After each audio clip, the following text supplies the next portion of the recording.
Good morning. Today I will discuss the part 5, 6, and 7 of the Implementing Rules and Regulation of Quarantine Act of 2004 pursuant to RA 9271.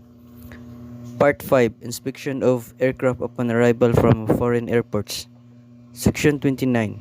Aircraft to be inspected. Aircraft cleared in one airport in the Philippines are cleared for all other airports in country except in cases of infectious disease, emerging disease, public health emergency, and or death on board. All aircraft from foreign airports are subject to quarantine inspection upon entry in the Philippines. Section 30. Requirements of aircraft to be inspected. Any foreign aircraft bound to the Philippines should land first at an airport of entry. If a permission to land elsewhere has been granted by the appropriate authorities, the time and place of arrival should be immediately notified to the Director of Quarantine. Any international airline company should notify within 48 hours their estimated time, date of arrival, type of aircraft, flight number, and registration marks or aircraft ID, and the airport of origin to the Bureau of Quarantine for quarantine inspection and clearance. A duly accomplished aircraft general declaration should be submitted upon arrival. Section 31. Requirements from the commanders of aircraft to be inspected. Conditions like the cases of different types of diseases from airports of origin, persons with illness or suspected to have an infectious disease on board, death on board, and patient passenger who are medically evacuated should be informed to the Bureau of Quarantine by the aircraft commander. He should also provide the passenger list and seat number, cargo manifest, and aircraft configuration. Section 32. Boarding of aircraft placed under quarantine. Disembarkation shall not be allowed if the presence of any of the conditions stated on Section 31 has been notified. The suspected case should be evaluated first together with the remaining passengers and crew of the aircraft and shall undergo isolation or quarantine until such time that the aircraft has been granted a quarantine clearance. Section 33. Vector control for aircraft. In flight, disinfection of aircraft is carried out in accordance with the rules and regulations of the World Health Organization and International Civil Aviation Organization or ICAO. An aircraft arriving from another airport is subject to additional measures such as spraying with the approved type of aerosol insecticide, maintaining anti-mosquito measures within a protective area, and eliminating all breeding places of flies, mosquitoes, and other insects. Section 34. Requirements of aircraft before departure. All aircraft should secure an outgoing quarantine clearance from the Director of Quarantine to be granted a customs clearance and be allowed to be departed from the Philippines to any foreign destination. Section 35. Embarkation of travelers for international flights. The Director of Quarantine may order the medical examination of travelers and may disallow of any suspected person having an infectious disease from embarking on an international flight in order to safeguard the health other passenger and crew. Section 36. Personnel assigned for aircraft inspection. Personnel assigned for aircraft in quarantine inspection is the quarantine medical officer and or an assistant designated by the Director of Quarantine.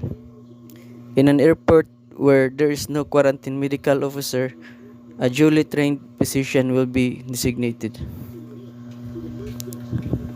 Section 37. Time of aircraft quarantine inspection. Inspection of aircraft required by these regulations shall be made between 800 to 1200 hours and 1300 to 1700 hours, Mondays to Fridays. Part 6. Requirements of domestic aircraft.